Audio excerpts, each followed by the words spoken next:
Cerca Teleeuropa sul tuo Play Store o Apple Store e scarica la nostra app.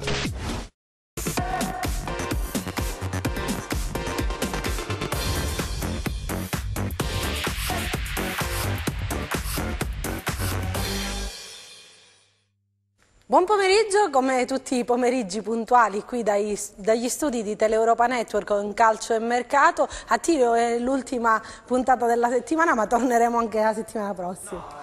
Vi dovete accontentare di noi a raccontare il mercato. Buon pomeriggio a tutti, ben trovati. Oggi tantissime notizie. Chiusura della settimana col botto, ben trovati quindi.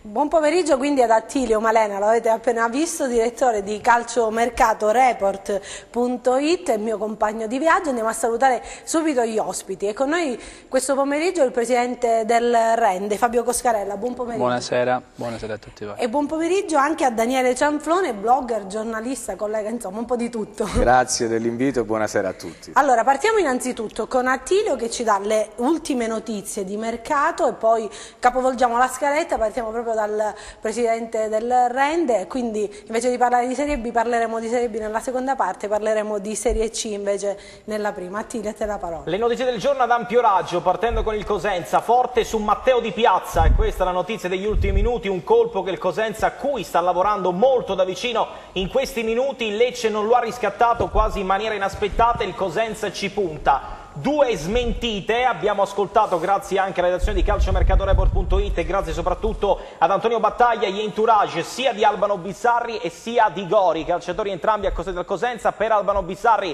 l'entourage Matteo Materazzi ci ha riferito che in questo momento non è arrivata alcuna chiamata dal Cosenza, mentre l'entourage del giovane talento della Fiorentina Gori, Giocondo Martorelli, ci ha tenuto a smentire seccamente la voce di un Cosenza interessato a Gori. Un altro retroscena riguardante un nome che avevamo dato ad inizio settimana, ovvero quello di Ramzi Aia, obiettivo concreto per il Cosenza. Il Catania in questo momento continua a far muro. Il retroscena è che all'interno di quella che poteva essere un'eventuale trattativa partita, il Cosenza aveva proposto Perina e il Catania non ha ritenuto che Perina potesse essere funzionale ai nuovi schemi di Sottil. La trattativa dunque si è fermata sul nascere con Ramzi Aia, che a meno di clamorosi colpi di scena dovrebbe rimanere dunque alla corte di Sottil. Però il mercato, si sa, cambia di minuto in minuto, ma in questo momento Aia non si muove da Cosenza. E poi il Catanzaro che punta un altro ex del Cosenza, ovvero Statella, in uscita dalla Ternana, e il Catanzaro nella serata di ieri ha sondato anche il profilo di Reginaldo.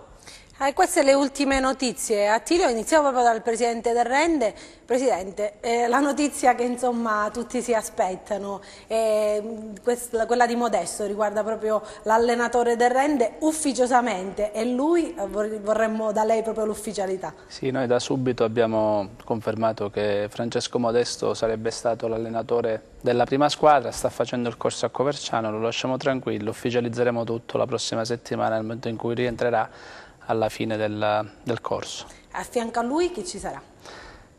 Maurizio Perrelli, sì. Anche questa Maurizio Perrelli, allenatore in secondo, un ragazzo nostro, calabrese, cosentino, un ragazzo che sicuramente farà molto bene a Rende in un ambiente familiare. Sicuramente io farei un piccolo passo indietro, prima di parlare proprio del mercato, degli ultimi colpi, parliamo di questo Rende che comunque ha fatto benissimo nella scorsa stagione, è arrivato proprio a un pelo da questi play-off. Lei se lo aspettava all'inizio?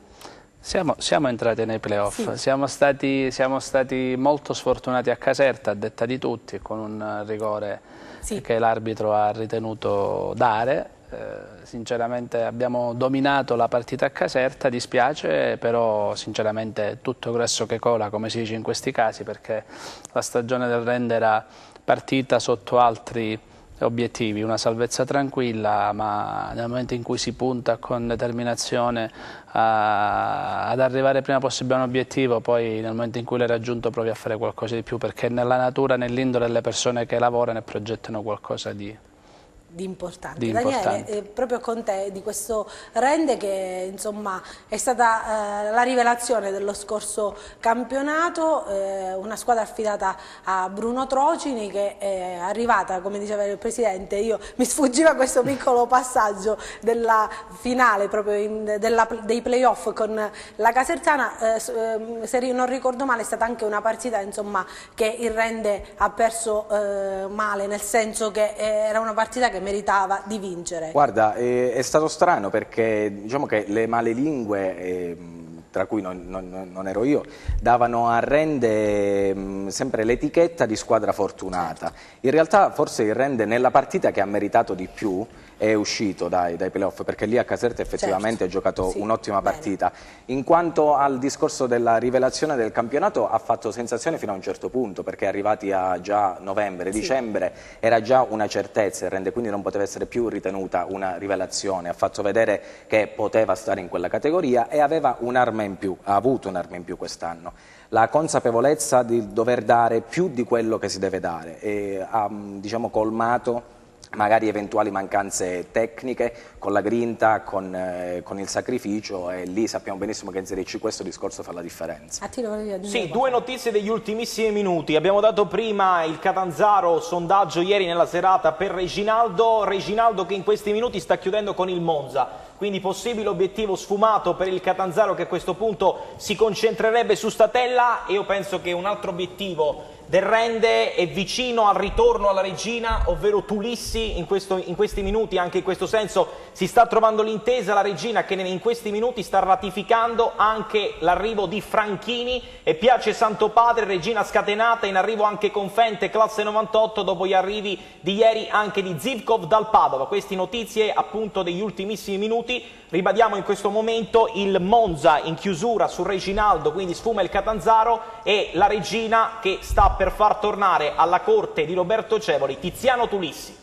Con Fabio Coscarella stiamo parlando proprio di Rende, e poi c'è questo progetto Casa Rende che avete iniziato un po' da qualche tempo, ne vogliamo parlare un pochino. Insomma, sì, è una delle poche squadre in Serie C che guarda a lunga gittata. Ma penso che sia la base per poter fare qualcosa di importante. Casa Rende nasce da un progetto comune con l'amministrazione comunale, abbiamo fatto una convenzione abbastanza importante di 18 anni, e allora abbiamo potuto fare un investimento facendo delle strutture nuove, delle strutture più accoglienti, e proprio in questa direzione, il nome Casa Rende la dice tutta, cercare di rendere un luogo gradevole e piacevole a tutti quanti, perché come dicevo in altre trasmissioni, quello dello stadio, della ristrutturazione dello stadio, fatto questo stadio modulare, questi ultimi nuovi stadi da 8-10 mila posti, deve essere la fine del percorso che consenta poi alle famiglie e a tutti i tifosi di non vivere l'ora e mezza, l'ora e 40 di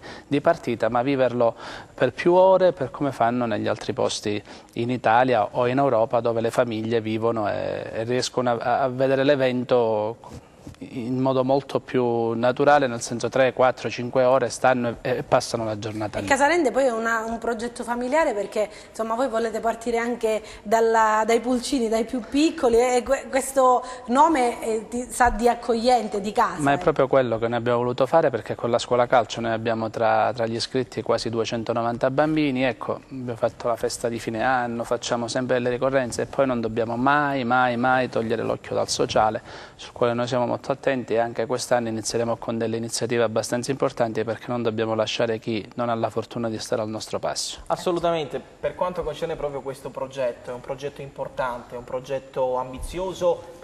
Si sa, affermarsi è sempre complicato, ma confermarsi è ancora più difficile. Da quali basi forti si sente di rassicurare i tifosi del Rende? Il Rende da cosa riparte? Dall'entusiasmo dello scorso anno, dall'ambiente familiare, da una campagna acquisti che sta per partire? Non chiedo un obiettivo, perché fare obiettivi quando il mercato sta per cominciare mi sembra abbastanza imprudente, però l'obiettivo del Rende, tra virgolette, anche a 360 gradi, Presidente. Noi partiamo da uno zoccolo duro molto forte, che è quello della squadra dell'anno scorso, che ci ha dato grandi soddisfazioni. Andremo a rinnovare i ragazzi che sono un po' i punti fermi, Rossini, Gigliotti, Franco, e abbiamo la fortuna ad oggi di avere ancora con noi, perché era un'operazione fatta già l'anno scorso, Francesco Forte, che è stato il portiere migliore della Serie C l'anno scorso, quindi su questo zoccolo duro da questo zoccolo duro noi ripartiamo. Chiaramente chi ha intenzione di pensare che la squadra l'anno scorso è arrivata all'8º posto, quest'anno dobbiamo arrivare prima, nel 6º, 5º, 4º, ha sbagliato completamente indirizzo, perché quest'anno sarà un campionato molto più difficile, molto più aggressivo nel modo nel cui va affrontato, e soprattutto con la determinazione e la consapevolezza che si deve arrivare immediatamente alla salvezza. E poi, Presidente, insomma, il Cosenza può fare scuola, perché è partito da penultimo in classifica, ha perso partite importanti, anche quella con il Rende, però è riuscita a vincere alla fine quella con il Rende. A detta di tutti abbiamo ricevuto anche dei ringraziamenti, perché a detta di tutti, quindi dico la verità, abbiamo contribuito in modo fattivo alla promozione, e ripeto, come qualcuno se ne chiacchierava prima, ha provato a mettere un po' di benzina sul fuoco, non c'è assolutamente bisogno di farlo, perché noi abbiamo dimostrato sia il rapporto che c'è tra le due società, ma che chiaramente non si deve più ragionare di campanilismo e quant'altro. Noi siamo stati molto contenti della promozione del Cosenza in Serie B, anche perché per noi si apre un vantaggio ulteriore, quindi solo uno stolto, uno sciocco poteva dire che noi avevamo... E poi, Presidente, state cercando in tutta questa opera a 360 gradi di rafforzare anche i rapporti con le grandi squadre, vedi i contatti con l'Inter, i contatti stabili col Milan, e questa è la strada da seguire. È molto informato. È molto preparato. No, sa tutto, perché mi mette in difficoltà. Sì, è la nostra punta di diamante. Rispetto all'anno scorso cosa è successo? Che noi abbiamo avuto questo mese in più, e quindi chiaramente abbiamo avuto anche la soddisfazione di essere chiamati da qualche società molto importante, anche perché noi abbiamo un canale privilegiato col Milan per ovvi motivi, perché abbiamo rapporti molto molto intensi, però ha fatto immensamente piacere, e poi quasi tutti lo sanno, che i migliori club d'Italia sono gestiti da calabresi. E quindi abbiamo avuto la fortuna di avere l'Inter che ha detto: noi siamo qui per voi calabresi, e sinceramente stiamo iniziando, e abbiamo già iniziato. Lo dirà lui, perché lo sa sicuramente più di me. Abbiamo iniziato già a fare qualcosa insieme, nella dimostrazione qualche colpo che abbiamo già chiuso, che abbiamo chiuso, è qualcosa che stiamo per chiudere Daniele, con delle primavere importanti. Volevi fare qualche domanda al Presidente? Prima ho visto che volevi intervenire. Sì, se c'è in programma qualche sinergia anche proprio con il Cosenza a questo livello. Io ovviamente sulla bocca di tutti riprendere l'esempio di diversi anni fa, che fu del Milan che fece del Monza una società satellite. Con questo non voglio dire che il Rende debba fare la società satellite del Cosenza, ma se c'è in programma una sorta di sinergia su magari la valorizzazione di qualche ragazzo del Cosenza che può andare a farsi le ossa in Serie C. Noi abbiamo dall'anno scorso abbiamo iniziato un percorso molto molto proficuo con gli altri 5, che adesso sono diventati 6 presidenti delle squadre calabresi, perché prima Gianni Vrenna in Serie A aveva degli obiettivi diversi, aveva pensieri diversi, doveva salvarsi, e quindi poteva dedicarci meno tempo. Quest'anno ci siamo già riuniti 2 volte e stiamo facendo una sinergia molto importante a livello regionale. Sembra una sciocchezza, ma riunirci una volta ogni mese, 2 mesi insieme e andare in modo unitario verso un obiettivo è molto più forte e si raggiunge in modo molto più veloce. Andando poi nello specifico col Cosenza, non nascondo che ci sono tante punti in comune e tante cose delle quali noi discutiamo insieme. Io penso che il futuro possa portare ad un approccio diverso anche per l'area urbana, quindi un discorso un po' più importante, e apro una piccolissima parentesi, perché io non sono per nulla d'accordo con le squadre B che quest'anno faranno l'ingresso nella Serie C, perché nemmeno io. Perché sono campionati diversi che ti creano solamente della confusione. Allora, perché non fare come hanno fatto, giustamente come diceva prima Attilio, fare delle società satelliti, ma realmente satelliti, come sta facendo la Vispesaro nei confronti della Samp. La Sampdoria ha ritenuto idonea la Vispesaro, sulla Vispesaro crea un progetto e allora i ragazzi iniziano a crescere. Noi abbiamo una dimostrazione l'anno scorso che avendo la possibilità di avere poca pressione, quindi perché non abbiamo i 5, 6, 7 mila, 8 mila spettatori da noi, poca pressione, noi abbiamo avuto l'anno scorso la fortuna di avere dei ragazzi del Crotone che giocavano in primavera che sono esplosi. Li vuole mezza Serie B. In una piazza come Rende tu un ragionamento del genere lo puoi fare. In primavera, anche del Milan, dell'Inter, se non li segui, che mandi una persona a seguirli, non esplodono. No, ma io credo che questa sia la strada più logica, indipendentemente da quello che succederà, perché in questo caso salvi la competitività del campionato, assolutamente, in ogni caso, e poi permetti a squadre in difficoltà, a grandi piazze, di poter respirare. E quindi salvaguardi anche bacini d'utenza importanti. Io sono d'accordo con te, Presidente, quando dici che questa è la strada da seguire. Indipendentemente da quello che poi succederà, ci prepariamo a vedere la squadra B del Milan, la squadra B della Juventus, a mio avviso è questa la strada da seguire, salvaguardando la gente, salvaguardando la piazza e soprattutto salvaguardando un aspetto molto più importante, che poi rischia di far scaturire altre componenti, che è la competitività del campionato, che deve, indipendentemente da tutto, essere salva. Sai qual è forse l'errore? Intanto ti disturbo un secondo, solo per dire alla regia di andare avanti con la telefonata di Marcello Battaglia, il direttore sportivo. Ti faccio aggiungere subito, Daniele, quello che volevi dire. No, io volevo intervenire proprio sull'argomento. L'errore secondo me è quello di voler emulare una realtà che è presente in Spagna, in Inghilterra, da diversi anni, soprattutto in Spagna da diversi anni, e importarla in Italia, dove non c'è la cultura adatta a questo tipo di situazione. In Italia non siamo abituati ad avere delle squadre B e a mio avviso lo saremo difficilmente ci abitueremo a questo stato di cose, perché ci sono piazze in Italia in Serie C come Lecce, che adesso è salito, però abbiamo Catania, e quest'anno era una Serie C, così come l'anno scorso, con delle piazze enormi che portano un folto numero di pubblico allo stadio e hanno una storia. Quindi avere questo tipo di discorso in Serie C, a mio avviso, non è realistico per la realtà che abbiamo in Italia, non regge. Intanto abbiamo, credo, la telefonata. La telefonata, però 3 colpi del Catanzaro, perché minuti infuocati, ore caldissime, sembra che lo faccia apposta per quando entriamo in trasmissione. Il Catanzaro sta chiudendo 2 trattative, una riguardante San Domenico, l'altra Polak.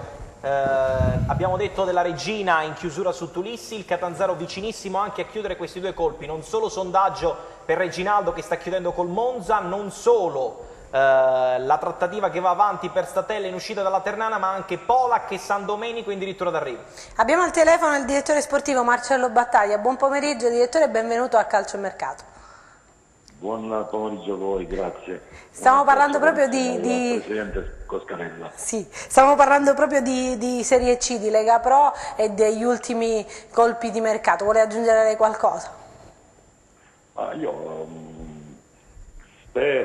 spero che il Catanzaro vada pure su Viola, perché Gigi Viola è un grande centrocampista e secondo me in quella piazza può fare tanto. Poi credo, per quanto riguarda il Rende, è una società critica, nel senso difficilmente si capisce quello che fa, ma molte cose già le ha fatte e le ha fatte pure bene, quindi Regina è normale che, visto il cambio di tutto il direttore sportivo, l'allenatore, il cambio quasi dell'80-90% dei calciatori, è la società che deve muoversi e fare di più, per cui per adesso la Serie C è questo, la Vibonese, che ha già confermato credo 9 calciatori dell'anno scorso, più ne ha preso qualche altro. In questo momento credo che per i rispettivi obiettivi quello che ha fatto di più è proprio il Rende, in particolar modo con il rientro del portiere Forte. E poi lei insomma conosce bene la piazza vibonese, la Vibonese che torna in Serie C dopo aver avuto una cavalcata vincente.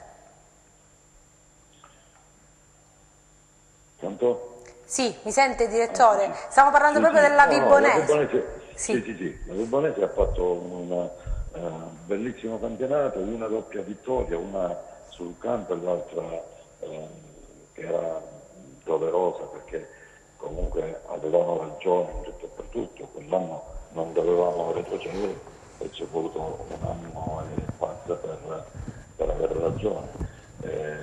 Alla fine sono retrocesso solo io, visto che sono l'unico a non lavorare, però sono molto felice per la piazza, per i tifosi, per Caffo e Beccaria in particolare, perché sono due persone squisite come persone, ma soprattutto dei dirigenti importanti.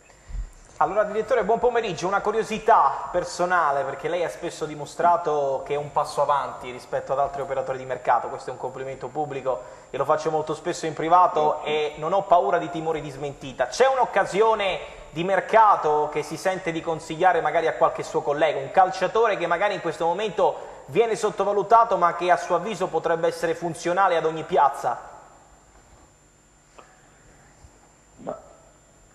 Ma consigliare no, perché io credo che siano tutti i colleghi sono abbastanza bravi, le società sono abbastanza attrezzate. Credo che quello che ho detto prima, Gigi Viola è un calciatore di grande piazza e forse all'amico Coscarella gli vorrei solo dire di dare un'occhiata a Sarao, perché secondo me è la piazza giusta per lui. Grazie al direttore Battaglia. Un saluto a Marcello, che è una persona molto, molto per bene innanzitutto e poi è un caro amico e mi fa piacere sentirlo, ci sentiamo spesso. Un abbraccio affettuoso Marcello. Grazie, un abbraccio. Grazie direttore. Ciao direttore, grazie. E a proposito di Rende proprio c'è questa notizia di Aua. Sì, Aua, è uno di quei calciatori. Aua se ne parla un gran bene, è un 98, è un ragazzo che ha dimostrato di poter fare cose importanti. Speriamo che venendo in un ambiente sereno dove non ci sono pressioni possa esprimersi al meglio. E per Mattioli, direttore, a che punto siamo? Non è un obiettivo. Assolutamente mai sentito Mattioli. Ne parlavamo ieri anche con gli altri ospiti, il Rende che ha scelto comunque di diciamo, assicurarsi il lavoro di tanti professionisti, mi viene in mente mister Gagliardi, ma insomma anche Gigi De Rosa. Noi siamo una società chilometri zero, come diceva qualcuno, perché secondo me noi abbiamo tanta professionalità qui da noi ed è giusto che emerga. Perché ecco, l'anno scorso il fatto di Cuomo, per esempio, Primavera del Crotone, sono stati loro a voler a tutti i costi prendere il ragazzo a gennaio e poi ha dimostrato il valore in tutto e per tutto. Quindi sono persone delle quali io mi fido ciecamente, il direttore generale Ciardullo. Sì. Ripeto, può sembrare retorica la nostra, ma non è davvero una famiglia, cioè noi siamo, ed così deve essere, anche perché tu devi dare la possibilità anche all'esterno di far rinnamorare la gente, perché forse la gente in questo momento del calcio l'ha dimostrato l'evento del Cosenza in Serie B. Certo. Per chiudere la parentesi, Anna, della Serie C, dopo chiaramente parleremo di altro, entreremo in tema Cosenza ed entreremo in tema Crotone. Un po' un punto di quello che sta succedendo per chi si fosse messo in collegamento adesso. Il Catanzaro, ripeto, sta chiudendo 2 trattative, Polak e San Domenico, sta portando avanti l'affare Statella in uscita dalla Ternana, ha sondato Reginaldo che però sta chiudendo con il Monza sempre in Serie C. Un altro vecchio obiettivo di Regina e Catanzaro, ovvero Bezziccheri, lo avevamo accostato al Mestre. Sfumata questa trattativa, passerà a meno di clamorosi colpi di scena, manca solamente il crisma dell'ufficialità all'Albisso, la società neopromossa in Serie C. Per quanto concerne la Regina, in arrivo la definitiva fumata bianca di Francini, praticamente quasi definito il ritorno di Tulissi, dopo che ieri sono state chiuse altre 2 trattative molto importanti riguardante Kirwan dal Mestre e Zivkov dal Padova. A Daniele invece chiedo del Catanzaro che ha puntato su mister Auteri, non ha nascosto insomma, le mire di arrivare in 2 anni in Serie B e con un allenatore come Auteri diciamo che anche se è un ritorno in giallo-rosso, però è un allenatore che in questi ultimi anni ha dato garanzie per questo. Assolutamente sì, è un allenatore che fa magari una testa calda perché è un fumantino, Auteri, quindi non le manda a dire sicuramente, ma il bel calcio, quello che ha mostrato negli ultimi anni è sicuramente un ottimo calcio, un allenatore di sicuro affidamento. Quello che fa il Catanzaro è un discorso che è molto ambizioso e c'è il rischio di fare il passo più lungo della gamba, nel senso che il Catanzaro è una società giovane, l'anno scorso ha avuto a che fare per la prima volta con la Serie C, ha pagato lo scotto dell'inesperienza l'anno scorso perché ha fatto un campionato molto al di sotto delle aspettative. Questo voler puntare in alto tanto da subito, se da un lato c'è Auteri che ti garantisce comunque una certa continuità di risultati, perché sai che non hai solamente un allenatore bravo ma hai un allenatore esperto, quindi da questo punto di vista puoi stare tranquillo. Dall'altro punto di vista non bisogna fare il passo più lungo della gamba, dicevo, perché non bisogna crescere troppo con le ambizioni, c'è il rischio di scottarsi, perché questa è una categoria, e l'abbiamo visto col Cosenza, dove sale una squadra e l'altra squadra esce fuori da un mini campionato di 27 squadre, dove a meno che non fai il miracolo che ha fatto il Cosenza quest'anno non ne esci. Per cui io farei, al posto se mi immaginassi, diciamo, nella società del Catanzaro, mi farei qualcosa di un po' step by step. Ci fermiamo, c'è la pubblicità, tra pochissimo.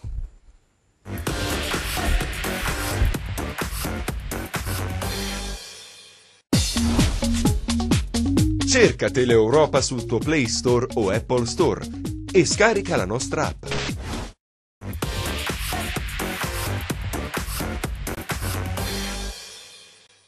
Seconda parte di Calcio e Mercato, abbiamo, diciamo, tra virgolette, chiuso questo capitolo Serie C. Torneremo ovviamente se Attilio ha delle novità in merito, però iniziamo a parlare proprio di Serie B. La discussione, Attilio, sul Cosenza, c'è una novità di mercato?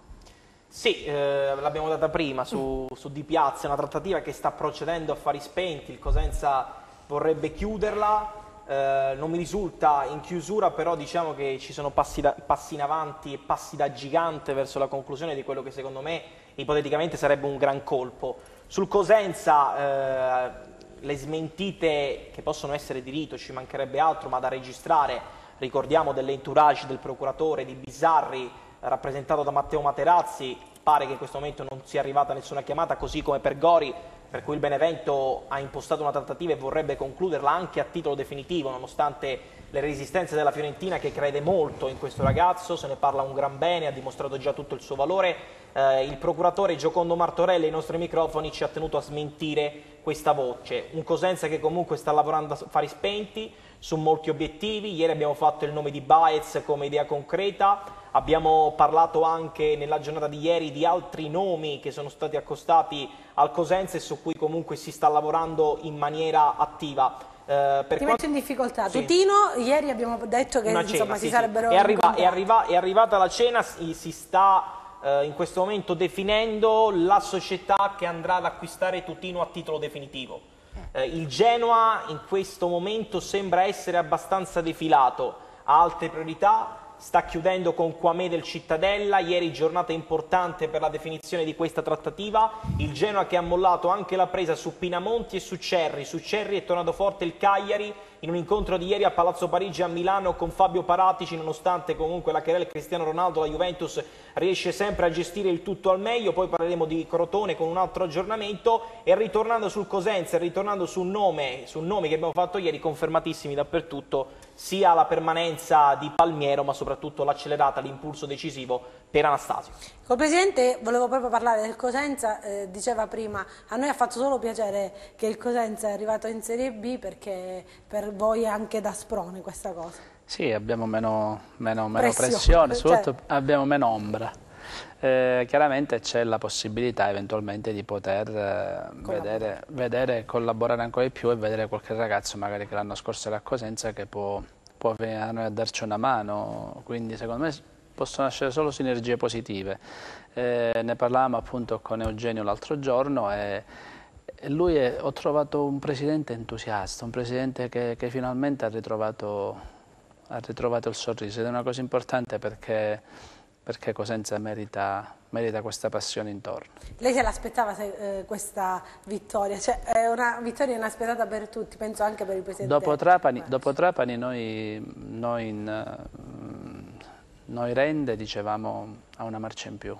Quella è stata, penso, la svolta, la partita contro il Trapani. Sì. C'era proprio voglia di arrivare in fondo. Ma Braglia ha fatto un capolavoro.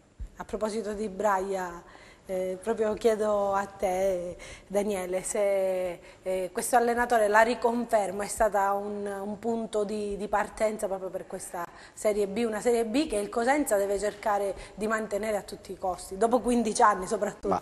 L'abbiamo aspettata tanto, quindi adesso penso che tutta Cosenza voglia mantenerla. La riconferma di Braga è stato non il punto di partenza, proprio la base fondamentale per la costruzione del Cosenza che verrà in Serie B, un Cosenza che a mio avviso dovrà mantenere una buona struttura di quello che è stato il Cosenza dell'anno scorso, ripartire dalla struttura del Cosenza dell'anno scorso. E perché lo dico? Perché l'anno scorso il Cosenza, parliamo già dell'anno scorso come della stagione appena passata, sì. La vera forza del Cosenza penso che sia stata il gruppo. Nella fase finale, che poi è stata quella decisiva dei playoff, c'erano sempre gli stessi 11 che entravano in campo, ma chiunque entrava anche a partita in corso, anche negli ultimi 5 minuti, dava l'impressione di sentirsi anch'esso parte proprio fondamentale di questo gruppo e quindi di poter dare il suo contributo anche negli ultimi minuti. Ecco perché la forza del gruppo, che poi è stata quella che ha portato il Cosenza a trionfare a Pescara, a mio avviso va tutelata.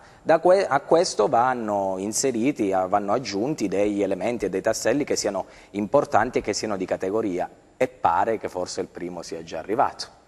E poi c'è l'entusiasmo della gente che soprattutto nelle ultime gare ha spinto questa squadra per la vittoria del campionato. È stato splendido, quindi io penso che invece di dividere, come purtroppo ahimè nelle ultime settimane è stato fatto anche a mezzo social, cercando di dividere quasi i tifosi tra carro dei vincitori, non carro dei vincitori, chi ci può stare, chi non ci può stare, chi si è appassionato solamente alla fine, io direi proprio di no, perché ci siamo beati di questi 11.000 di Cosenza San Benedettese, dei 18.000 col Sud Tirol, dei 10.000 a Pescara, per cui teniamoceli stretti. Degli oltre 20.000 nella festa. È stata una festa totale. Io ho parlato personalmente con gente, tifosi, che si erano allontanati per un motivo o per un altro, che io non ho mai condannato, perché poi ognuno ha il suo modo di fare ed è una decisione soggettiva, ma che si sono riappassionati nella parte finale del campionato, forse anche più di quelli che ci sono sempre stati. Non faccio differenze. Cosenza adesso ha bisogno di mantenere questo entusiasmo, tutti quanti hanno bisogno di essere la stessa cosa. Ad Attilio invece chiedo, ieri c'è stata questo cronoprogramma per quanto riguarda il Cosenza, si radunerà il 16 luglio, quindi fra 11 giorni, diciamo, e poi ovviamente ci sarà questo ritiro previsto proprio per San Giovanni in Fiore. Il Cosenza, lo ricordiamo, alloggerà come l'anno scorso all'Hotel Duchessa della Sila, sosterrà insomma una serie di amichevoli proprio per la preparazione, e poi c'è questo primo step che è la Coppa Italia. Assolutamente, ne parlavamo anche prima col Presidente a microfoni spenti, si deve capire quella che è la reale formula che andrà a proporre la Lega sulla Coppa Italia. Intanto tutte le squadre, a parte Catanzaro e Reggina, rimarranno in Sila come capitale, tra virgolette, del calcio estivo. La Reggina ha scelto la Campania come meta del suo raduno pre-stagionale, mentre il Catanzaro andrà a Gubbio e da lì, tra virgolette, anche sveleremo qualche sorpresa. Ci collegheremo e avremo anche da lì molte novità. Intanto sul Crotone, in attesa della telefonata, che stiamo per preparare un'altra sorpresa ai nostri telespettatori, il Crotone, 2 aggiornamenti dovuti, uno su Ceccherini, sondaggio della Fiorentina confermato, ma restano vive le piste che portano ad Udine, che portano a Sassuolo, ma ancora non c'è assolutamente una favorita per Ceccherini. Per quanto concerne invece Martella, timido, freddo, sondaggio del Torino, ma il Torino in questo momento sta cercando di chiudere l'Axalt per una cifra molto importante dopo l'arrivo di Izzo per 10 milioni di euro, quindi Martella non sarebbe, a meno di clamorosi colpi di scena, nella ristretta lista di Walter Mazzarri per il suo Torino. Intanto chiedo ad Enzo Leonetti in regia di prepararci proprio la telefonata con il prossimo ospite, al presidente Coscarella di questo Crotone che, l'abbiamo detto, sono già 2 puntate che ne parliamo, insomma un Crotone che possiamo dire mercato ancora fermo, perché c'è questa parentesi che potrebbe portare il Crotone di nuovo in Serie A. Sì, sarebbe giusto, perché non è pensabile che per 3 anni di fila si facciano delle cose poco chiare, poco corrette per poter iscrivere una squadra in Serie A e poi alla fine va a discapito di chi invece si mantiene in regola e fa le cose per bene. Speriamo proprio l'altro giorno parlandone con la dirigenza, loro erano abbastanza fiduciosi, chiaramente loro stanno facendo un mercato importante, un mercato sotto banco possiamo dire. Abbastanza importante anche per la fortuna di avere questo famoso paracadute, però stare così nel limbo è brutto, perché non si riesce a capire, è vero. Col Presidente torneremo tra poco a parlare proprio di Crotone. Dovremmo avere in linea Domenico Toscano. Buon pomeriggio mister e benvenuto a Calcio e Mercato. Buon pomeriggio a voi. Allora, con Domenico Toscano proprio parliamo di questa sua nuova avventura al Feralpi Salò. Domenico Toscano che conosce bene anche il calcio di casa nostra. Sì, abbastanza bene. No, sulla mia avventura a Salò è iniziata in modo per un pelo mister si scontrava con il Cosenza. Il mio augurio era quello, che la finale fosse con il Cosenza, poi è stato più bravo il Catania a passare il turno, però credo che poi alla fine potevamo anche meritare di arrivare in finale con il Cosenza, però sono contento lo stesso perché il Cosenza poi ci è arrivato e ha vinto questo campionato meritatamente. Domenico Toscano è un amico di Ten, insomma ci conosciamo da tantissimi anni. Che cosa pensa delle due calabresi che insomma sono in Serie B, Crotone che speriamo insomma da qui a poco si trovi invece in Serie A, mentre il Cosenza che dopo 15 anni torna in Serie B, lei è stato protagonista proprio a Casalà. Ma del Crotone mi è dispiaciuto tanto perché hanno fatto un lavoro straordinario negli anni passati, anche quest'anno secondo me sono stati sfortunati a trovare nelle ultime 2 giornate 2 partite forse proibitive. Per quello che avevano espresso forse meritavano di rimanere in A e mi auguro che queste vicende giudiziarie la possono riportare nella massima serie. Per quanto riguarda il Cosenza sono stato veramente, nel momento in cui siamo usciti noi mi sono messo la sciarpa del Cosenza e tifare Cosenza affinché potesse vincere questo campionato perché l'ha fatto meritatamente, l'ha costruito sotto l'aspetto mentale, sotto l'aspetto fisico, sotto l'aspetto dell'organizzazione, forse attraversando dei momenti difficili. C'è stato un lavoro incredibile da parte della società, da parte del direttore, da parte dell'allenatore. Hanno costruito questa bella favola mattone su mattone, anno dopo anno, non facendo voli pindarici, anche se la piazza è sempre esigente, però ho apprezzato molto il lavoro della società che non si è fatta trascinare ma ha costruito piano piano questa nuova avventura, che credo che sia la giusta dimensione per Cosenza, per la storia, per la passione, per quello che ha portato anche in Lega Pro. Portare 20.000 persone allo stadio o a Pescara non è da tutti, quindi merita tutti gli elogi e tutti i complimenti e mi auguro che possa consolidare questa categoria. Allora mister, buon pomeriggio, grazie per aver accettato il nostro invito. Ritornando per un attimo alla Feralpi Salò, vi affacciate a questo nuovo campionato con ambizioni importanti, è arrivato anche il nuovo direttore sportivo Andrissi, reduce da una buona avventura allo Spezia. Un obiettivo possibile quello di riconfermare i playoff e soprattutto in linea generale come vede questo campionato di Serie C? In che stato di salute si trova secondo lei? Ma guarda, la nostra società è una società seria e importante che vuole costruire, è ambiziosa, soprattutto il Presidente, che vuole costruire qualcosa di importante mattone dopo mattone, infatti il Cosenza, non facendo il passo più lungo della gamba, non spendendo tantissimo come fanno tante società che sono costrette per il blasone e per la piazza a costruire le squadre per la vittoria diretta del campionato. È una bella realtà, costituita 9 anni fa, ha bisogno di crescere e ha scelto Andrissi come direttore sportivo e me come allenatore che possano aiutarla a crescere. Noi il nostro obiettivo è quello di migliorare quello che abbiamo fatto la passata stagione, soprattutto in campionato, dove siamo stati un pochettino sfortunati ad arrivare quinti, potevamo arrivare terzi e magari giocarci dopo 3 turni qualcosa di più importante, però il nostro obiettivo è quello di migliorarci rispetto alla passata stagione. Per quanto riguarda la Serie C, è un campionato che mi auguro si possa fare chiarezza, anche se anche in B c'è tanta incertezza e tanta confusione di squadre che rischiano di saltare, di mettere più paletti e di garantire a chi opera in modo serio, soprattutto chi ci lavora, calciatori o addetti ai lavori, a non perdere il posto di lavoro dopo tanti sacrifici. Magari tagliare qualche squadra che è in difficoltà per poi non ritrovarsi l'anno successivo a non doversi iscrivere. Mi auguro solo questo io. Grazie mister, in bocca al lupo per tutto. Ciao mister. Grazie a voi, crepi il lupo.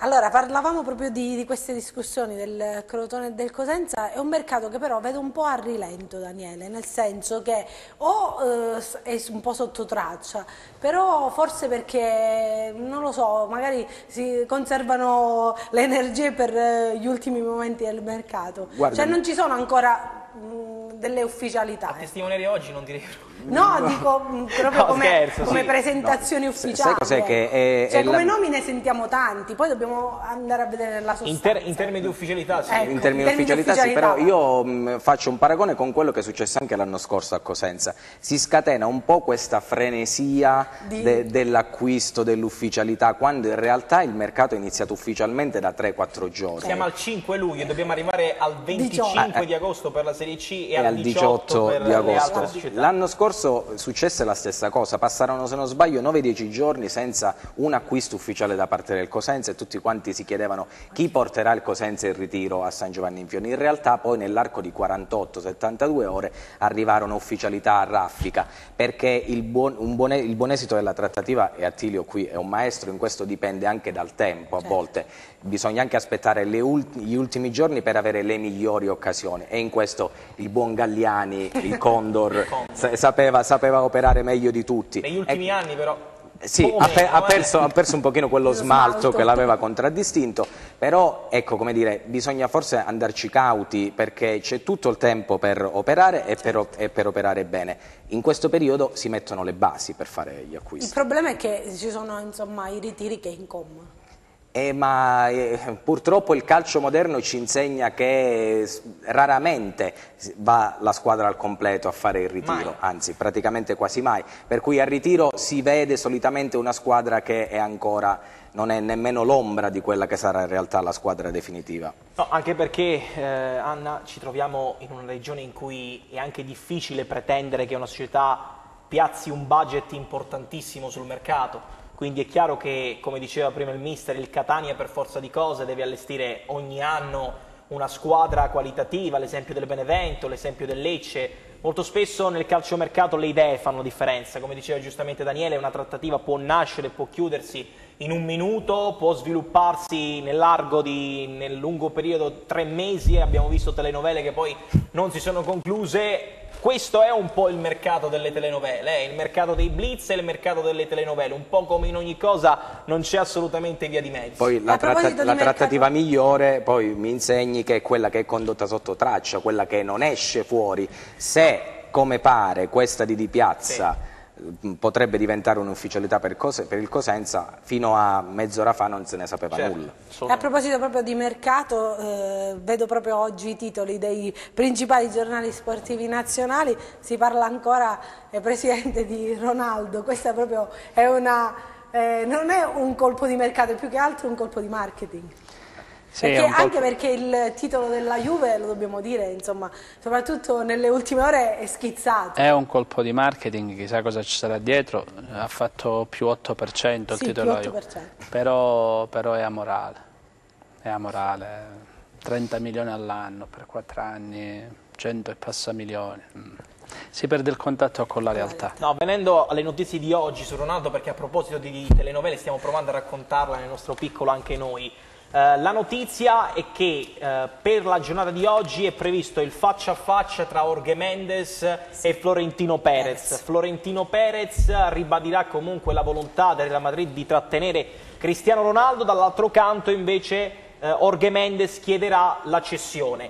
Clausola rescissoria da 100 milioni che è valida solamente per la Cina o per un club non europeo. La Juventus eventualmente per Cristiano Ronaldo non pagherebbe 100 milioni, ma pagherebbe una clausola che va dai 120 ai 150 milioni di euro. Per farci capire, 150 per un club competitivo magari come il Manchester United, 130-140 per la Juventus. Verrà rispettato il gentleman agreement scelto da una linea comune di non andare al Paris Saint-Germain oppure al Barcellona, quindi una trattativa che si infittisce sempre di più, ma fa capire come realmente la Juventus stia provando a portare a casa questo colpaccio, e la parte della dirigenza che ieri abbiamo raccontato che si opponeva e frenava a questa trattativa si sta via via convincendo a farla questa operazione, così come il Chelsea nei prossimi giorni. Oggi è il giorno della definitiva fumata bianca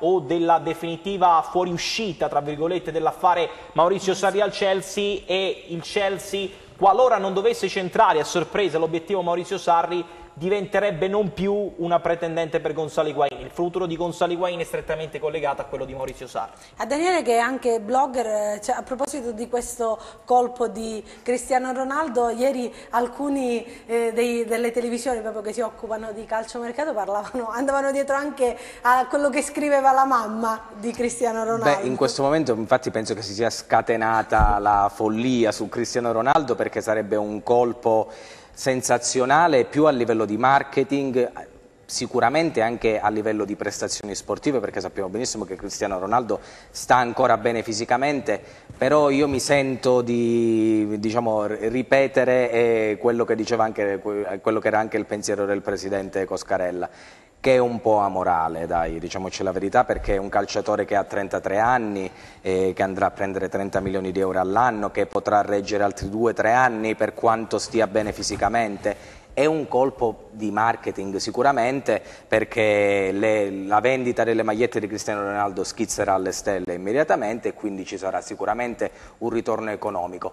Potrebbe essere importante anche per l'appeal che il campionato italiano potrà avere anche in giro sui media adesso. Su questo fattore non sono tanto convinto, perché Ronaldo si dica possa essere un bene per l'intero movimento, però io credo che con Ronaldo la Juventus fa 10 passi avanti e si aumenta il gap con Napoli, Inter, quindi si aumenta il famoso gap e si perde quella famosa competitività che l'Inter stava cercando di creare. Quindi non so se farebbe bene al sistema. Certamente Ronaldo è un'azienda vivente. Però torniamo al calcio di casa nostra. Anna, l'ultima cosa velocissima, mi parlava che chiedevano che cosa faceva la mamma di Cristiano Ronaldo in questo momento, ma il tweet che ha scritto Moggi ieri sera, che Cristiano Ronaldo faceva le visite mediche a Monaco di Baviera. Quindi, ok, va bene, non è vero niente. Vabbè. Purtroppo siamo in chiusura, dobbiamo chiudere. Grazie al presidente Fabio Coscarella, in bocca al lupo per tutto. Grazie a voi, a presto. Grazie a Daniele Cianflone, grazie a voi. Per essere stato con noi, e grazie a Grazie a voi, sta Ci vediamo la settimana prossima. Ciao!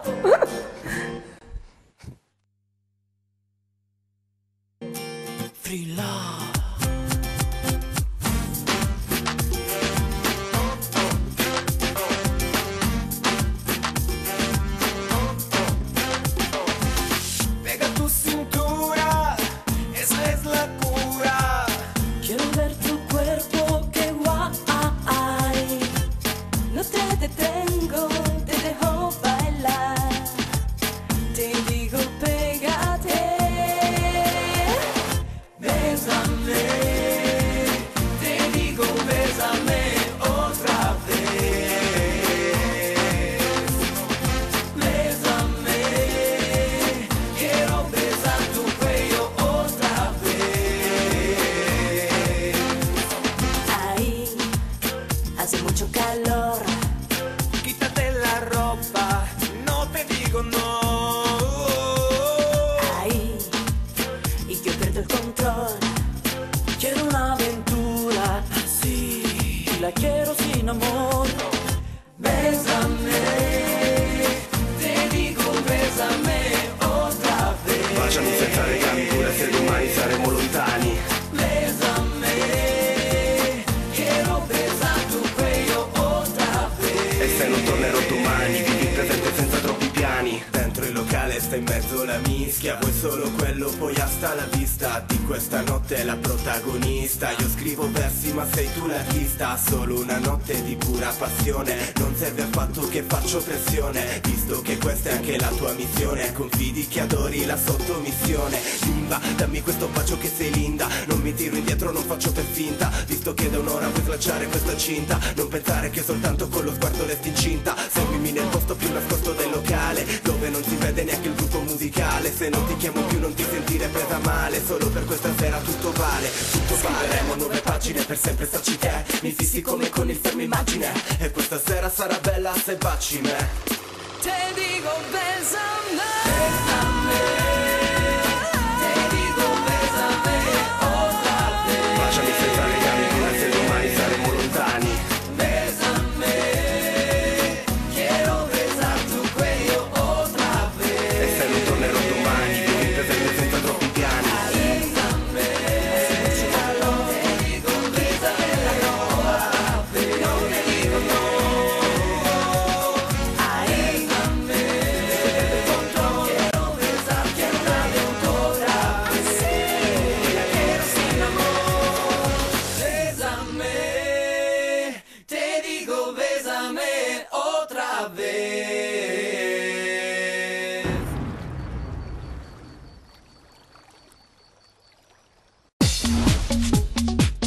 Cerca Teleeuropa sul tuo Play Store o Apple Store e scarica la nostra app.